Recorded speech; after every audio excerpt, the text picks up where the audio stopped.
Prince లో శ్రీరస్తు శుభమస్తు sale వైభవం Vaibhogam March 19 నుంచి ఏప్రిల్ 10th వరకు. సార్ ఇప్పుడు వచ్చిన ఎస్ఐ కానిస్టేబుల్ నుంచి ఎస్ఐగా ప్రమోట్ అయ్యాడు సార్. సార్ మనం ఏం చేసినా చూస్తూ ఊరుకోవడానికి అతను మామూలుడు కాదు సార్.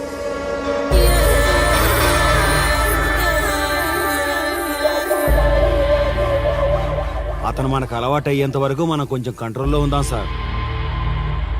రేయ్, వార్నింగ్ ఇస్తున్నావా విషయం చెప్తున్నావా? సార్ మేమేం చెప్పినా మీ మంచి కోసమే సార్. దాన్ని తీసుకొచ్చేరా. మీరైనా చెప్పండి అమ్మా. పెళ్ళాంచేస్తే బాధపడ్డానికి, పోలీసోడంటే భయపడ్డానికి నా కొడుకు కామన్ మ్యాన్ కాదు, కాశీ చెప్పాడికి.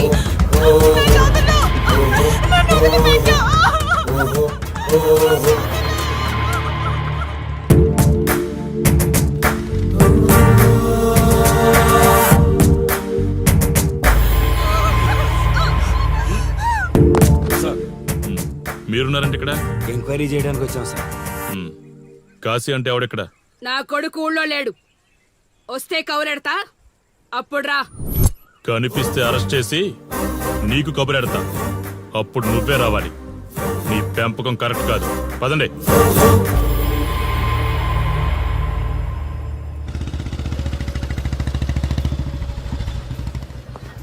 కాశీ ఎక్కడ? వస్తే స్టేషన్కి రమ్మని చెప్పు.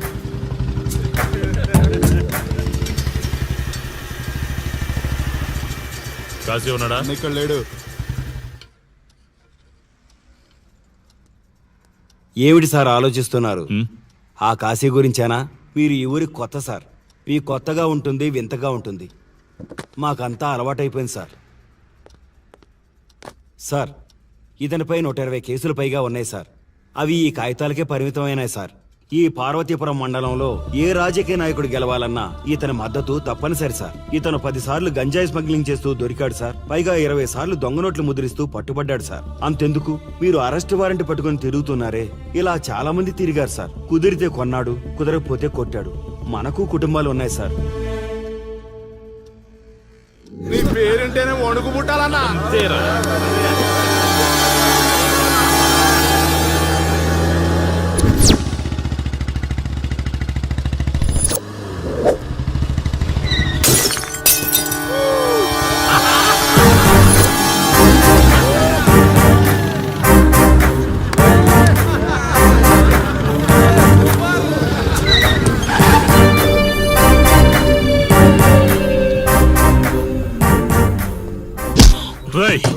ఒళ్ళు బలిసిందా? రోడ్డు మీద తాగుతున్నావు?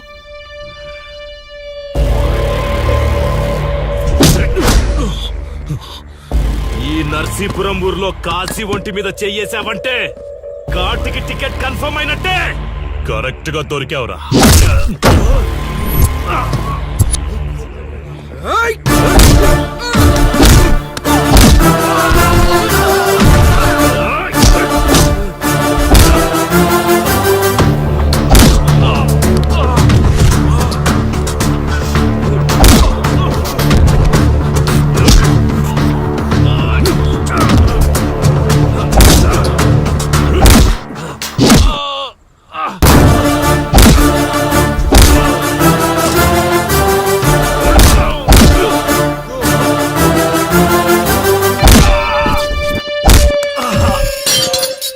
సార్, మీరు చాలా రిస్క్ చేస్తున్నారు సార్.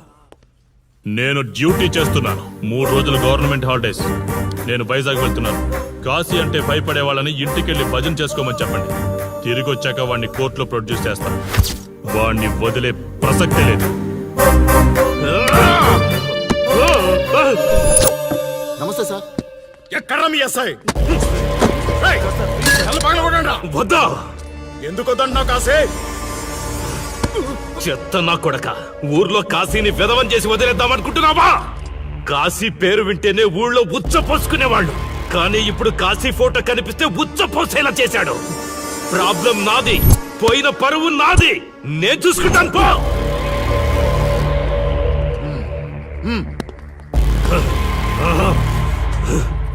చైత్ర, స్టేషన్కి వెళ్ళొస్తాను. Okay daddy. ఇదేం ఇల్లండి, బూత్ బంగ్లాలా ఉంది. అసలు కళగానే లేదు. నువ్వేంట్రా ఇక్కడ? జీవితాంతం జైల్లో ఉంటాననుకున్నావా? ఏమండి,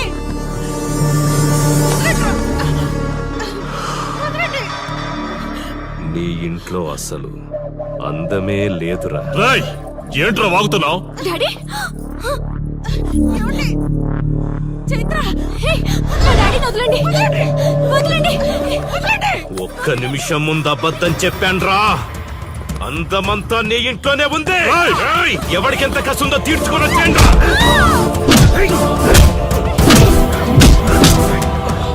ఏమండి? ఏమండి? చైత్ర అండి చైత్ర అండి.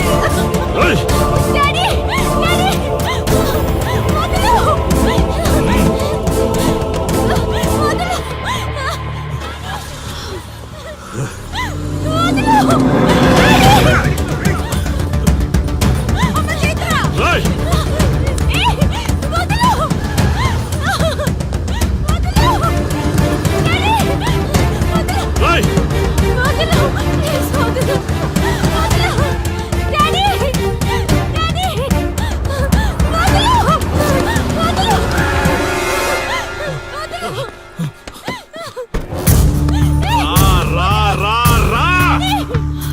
నీ డ్యూటీ నువ్వు చేసుకో, తప్పు లేదు. నా పెళ్ళాం కేసులో వేలు పెట్టి నా గురించి తెలుసుకోకుండా ఈ ఊర్లో అడుగు పెట్టి నేనంటే భయపడే ఈ జనం ముందు నా మీద చెయ్యి వేశావు, అది తప్పు. చూడు చూడు, నువ్వేం పోలీసోడివిరా? కిలోమీటర్ పరిగెత్తేసరికి ఒంట్లో ఓపిక చచ్చిపోయిందా? డాడీ వదలు డాడీ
కాశీ,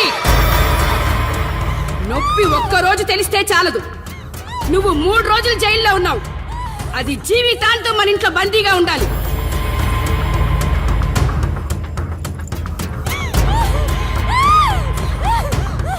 కట్రా తాళి. ఎక్కడికి పోతాను?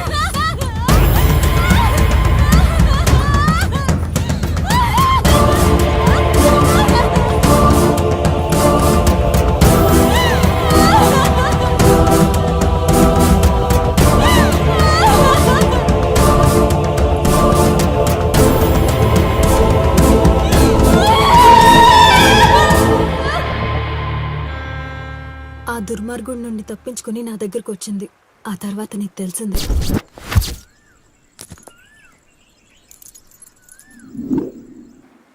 ఇంతకీ ఏ ఊరన్నావు? అదేదో పార్వతీపురం దగ్గర నరసీపురం అటబా, అంతేనా? ఒరే శర్మ గారు, ప్రయాణానికి సిద్ధం చేయరా.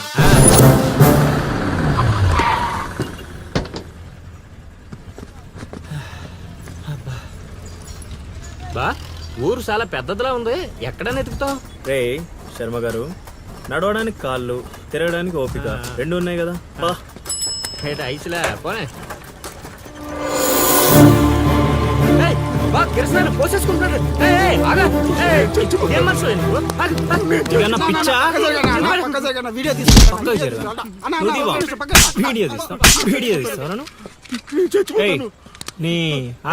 మాట్లాడుతున్నాడు కదా, ఆగలేవా? అసలు నీ ప్రాబ్లం ఏంటి? చెప్తే ఆరుస్తారా తీరుస్తారా? నా సావు నన్ను సావనివ్వండి. అయ్యా, చచ్చేదో చెప్పిసావు, మాకు క్లారిటీ ఏడ్చుద్ది. ఏరా, నువ్వు పత్తి రైతువా? కాదు, వరి రైతుని. వరికి పురుగు పట్టిందా? కాదు, పంట కూడా బానే పండింది, డబ్బు కూడా చేతికొచ్చింది. పంట పండితే పండగ చేసుకోవాలి, ఈ సావులేంట్రా? బావా, నువ్వేం డీల్ చేయి, నేను వెళ్ళి చైత్ర గురించి తెలుసుకొని వస్తాను. ఇప్పుడు చెప్పు అంకుల్, ఏంటి నీ ప్రాబ్లం? నేను ఇడికాడ అప్పు తీసుకున్నాను. డబ్బులు వచ్చాయన్నావు కదా, ఇచ్చేయి. ఇచ్చేద్దామని నిన్ను అనుకున్నాను. ఆడసలు పుచ్చుకోనే లేదు. ఎందుకు వడ్డీ ఎక్కువైందా? వడ్డీ వాడు పక్కన ఉంచే. ఆడ అసలే వద్దన్నాడు. మంచిదేగా, డబ్బులు మిగిలాయి. ఏటి మిగిలేది? సిక్కంతా ఇక్కడే ఉంది.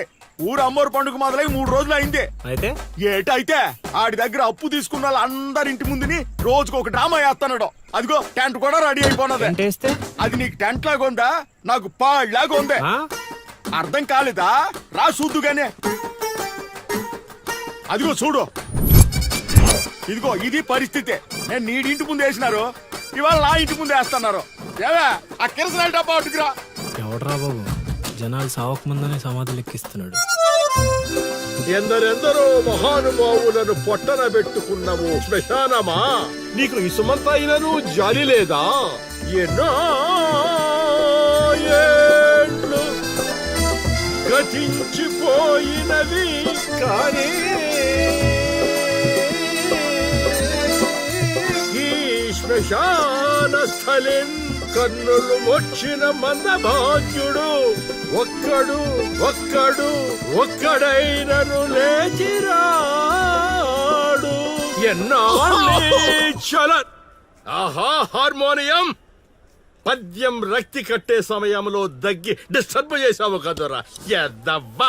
వంకెతకలేనమ్మా, డొంకెట్టుకెళ్ళాడిందట. పద్యం మర్చిపోయినని ఒప్పుకోవచ్చు కదా. సాంఘిక నాటకాల హీరోయిన్ ఇంత గొప్ప హరిశ్చంద్ర నాటకములో నా పక్క చంద్రమతి వేషమంటే మాటలా? నాకే కౌంటరా? పద్మశ్రీ అయ్యగారు తాళాల దగ్గర ఇచ్చమంటారా? టైం కాదురా, నే చెప్తాగా. ముందా మంచినీళ్లు గొంతు శృతి చేసుకోవాలి. గురుగారు, యాదవ సేతురం కాకపోతే రిహార్సల్స్ కూడా ఈ గెటప్లు ఏంటండి? ఒరే హార్మోనిస్టు, వేషం పడకపోతే పద్యానికి గొంతు పెగలదురా. మొదలెట్టండి.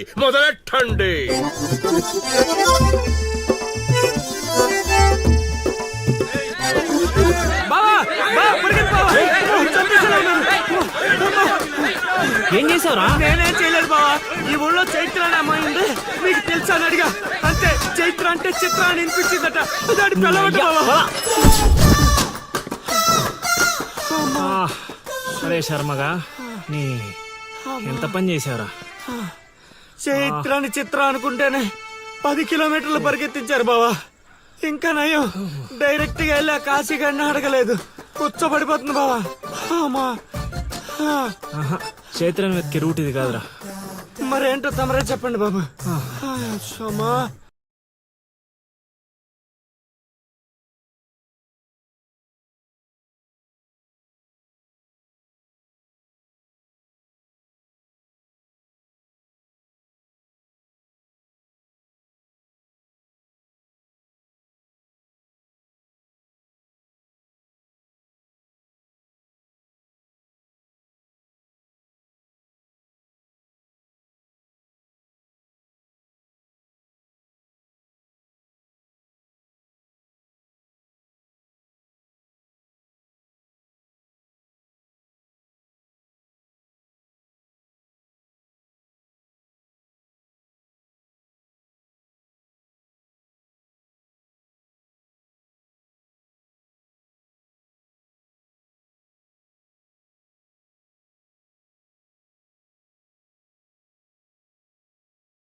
ఏటి పాట ఆగింది? పాట ఆగిపోయింది, జనాలు కూడా వెళ్ళిపోతున్నారు.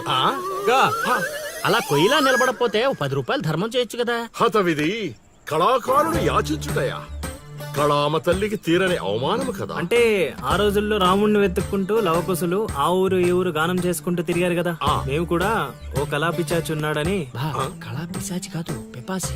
అదే కళా పిపాసి ఉన్నాడని తెలుసుకొని ఆయన కోసం వెతుక్కుంటా. అవును. ఏమిటి, నా ఊళ్ళో నాకు తెలియని అంత గొప్ప కళాకారుడు ఒకడున్నాడా?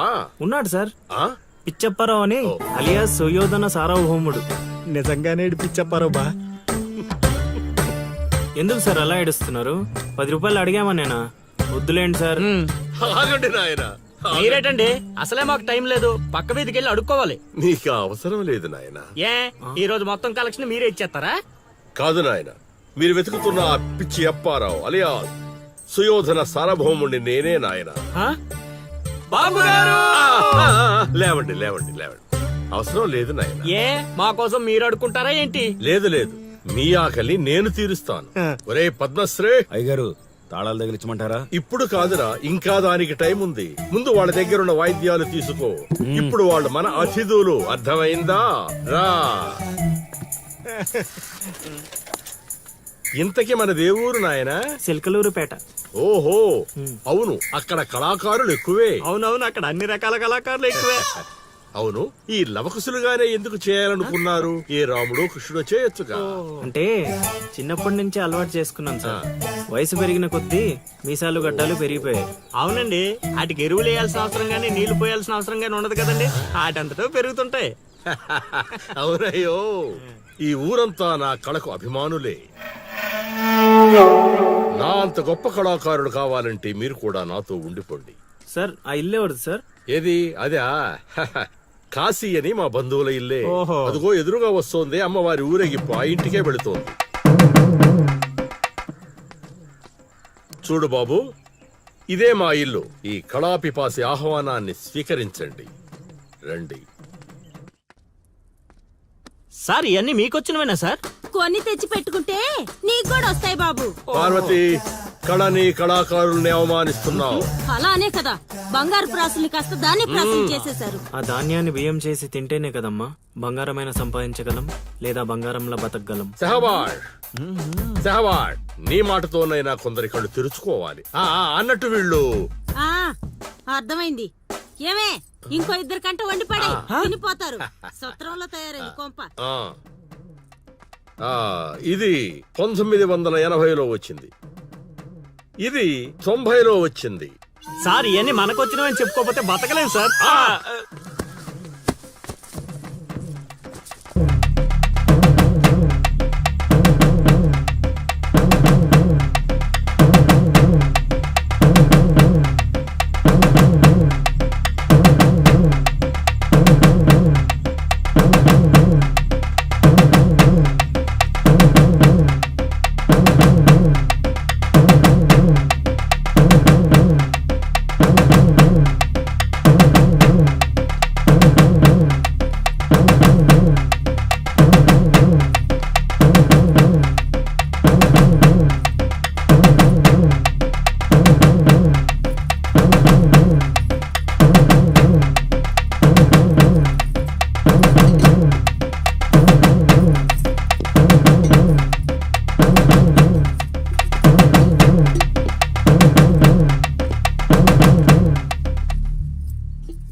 ఏం ఆలోచిస్తున్నావు? వెళ్ళిపోదాం పద ఇక్కడి నుంచి. ఎక్కడికి? మన ఊరికి. నాకే ఊరు లేదు. మా అమ్మ నాన్న చనిపోయి చాలా కాలమైంది. నేను ఒంటరి. అయినా నన్ను రమ్మడానికి నువ్వెవరు? అదేంటి అలా మాట్లాడుతున్నావు? నీకేమన్నా పిచ్చా? పద వెళ్దాం. ఒక్కసారి చెప్తే అర్థం కాదా? అయినా నీకు నాకు ఏంటి సంబంధం? ఏంటి సంబంధమా? ఒంటరి అన్నావు కదా, అదే ఒంటరిగా ఉన్నప్పుడు నీ మనసును అడుగు. నేను నిన్నెంత ప్రేమిస్తున్నానో నువ్వు నన్ను అంతే ప్రేమిస్తున్నావు అని అదే చెప్తుంది. నేను నీకు చెప్పానా? అయినా నువ్వే గాలికి తిరుగుతావు. ఎప్పుడు ఎలా ఉంటావో నీకే తెలీదు. అటువంటిది నిన్ను నమ్మి ఎలా రమ్మంటావు? అయినా వాడు నన్ను కొట్టుకుంటూ తీసుకొచ్చాడు. ఆ రోజు నువ్వు చూస్తూ ఉండిపోయావు. నిన్నేమనాలి? అదా నీ ప్రాబ్లం? ఈ మాత్రం కన్ఫర్మేషన్ చాలు నేను ఫిక్స్ అవడానికి. అయినా నేను ప్రేమించిన అమ్మాయికి పెళ్ళై ఉండాలని మా గురుగారు ఎప్పుడో చెప్పారు. ఆనందం వస్తే స్టెప్ లేకుండా ఏడ్చు కూర్చుంటారా? ఇప్పుడు చెప్తున్నా విను. తెలియకుండా తీసుకెళ్ళిపోవడం, చెప్పకుండా లేపుకెళ్ళిపోవడం కష్టం కాదు, నాకిష్టం లేదు. తీసుకెళ్ళను లేపుకెళ్ళను అన్నానని నువ్వు దేనికి ఫిక్స్ అవ్వకు. ఎందుకంటే నా మాటకి నేనే ఫిక్స్ అవను. 24/7 ఎప్పుడైనా వస్తా. కొంచెం రెడీగా ఉండే.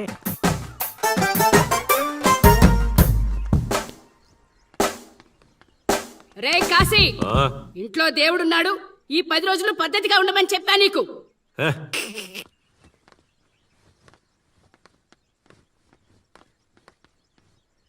రై, రై, రై, ఇవ్వడ్రాది, రై. ఇవ్వడ్రాది, రై.